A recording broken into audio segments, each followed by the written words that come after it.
We will now continue and derive some additional properties of probability laws, which are again consequences of the axioms that we have introduced. The first property is the following. If we have two sets and one set is smaller than the other, so we have a picture as follows. We have our sample space and we have a certain set A, and then we have a certain set B, which is even bigger. So the set B is the bigger blue set. So if B is a set which is larger than A, then naturally the probability that the outcome falls inside B should be at least as big as the probability that the outcome falls inside A. How do we prove this formally? The set B can be expressed as a union of two pieces. One piece is the set A itself. The second piece is whatever elements of B there are that do not belong in A. What are these elements? They are elements that belong to B and they do not belong to A, which means that they belong to the complement of A. So we have expressed the set B as the union of two pieces. Now, this piece is A.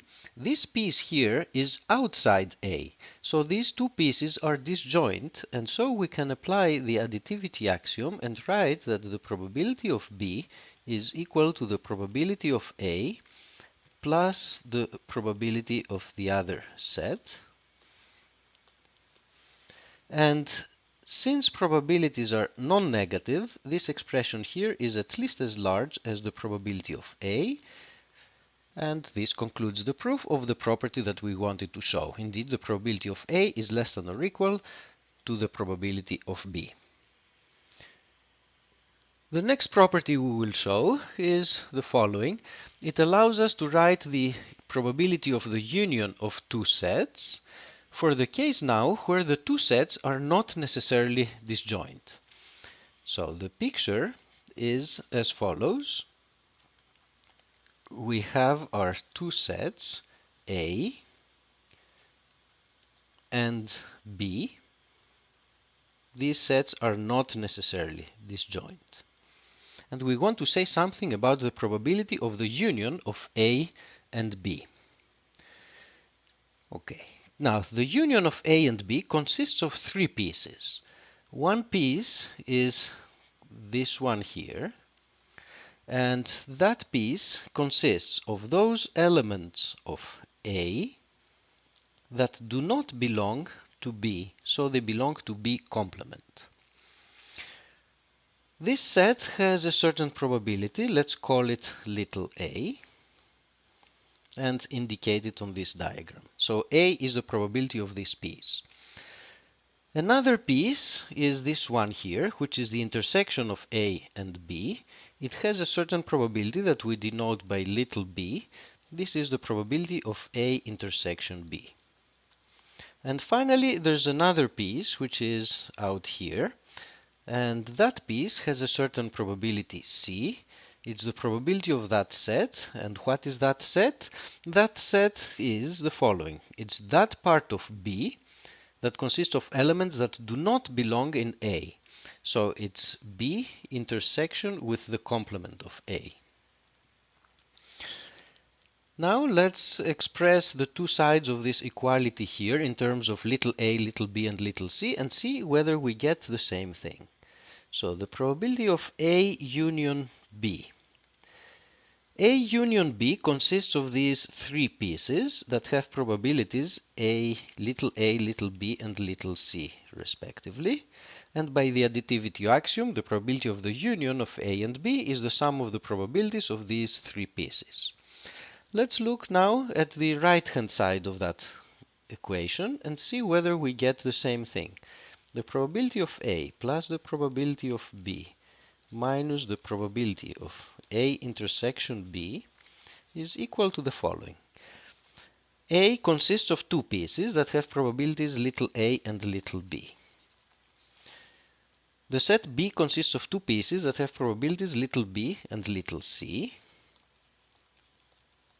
And then we subtract the probability of the intersection, which is b, and we notice that we can cancel here one b with another b, and what we are left with is a plus b plus c.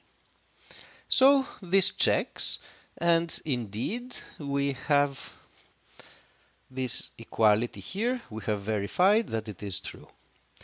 One particular consequence of the equality that we derived is the following.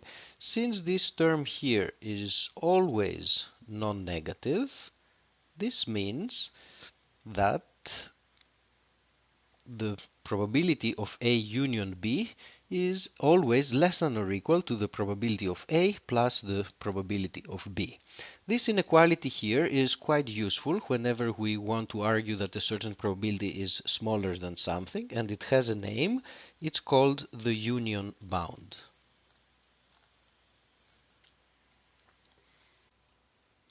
We finally consider one last consequence of our axioms, and namely we're going to derive an expression, a way of calculating the probability of a union of three sets, not necessarily disjoint. So we have our sample space, and within the sample space there are three sets: set A, set B, and set C. We're going to use a set theoretic relation. We're going to express the union of these three sets as the union of three disjoint pieces. What are these disjoint pieces? One piece is the set A itself. The second piece is going to be that part of B which is outside A. So this is the intersection of B with the complement of A. The third piece is going to be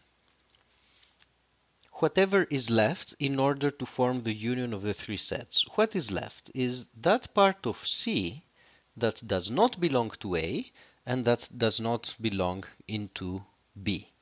So that part is C intersection with A complement and B complement. Now, this set here, of course, is the same as that set, because intersection of two sets is the same no matter in which order we take the two sets. And similarly, the set that we have here is the same one that appears in that expression. Now, we notice that these three pieces, the red, the blue, and the green, are disjoint from each other.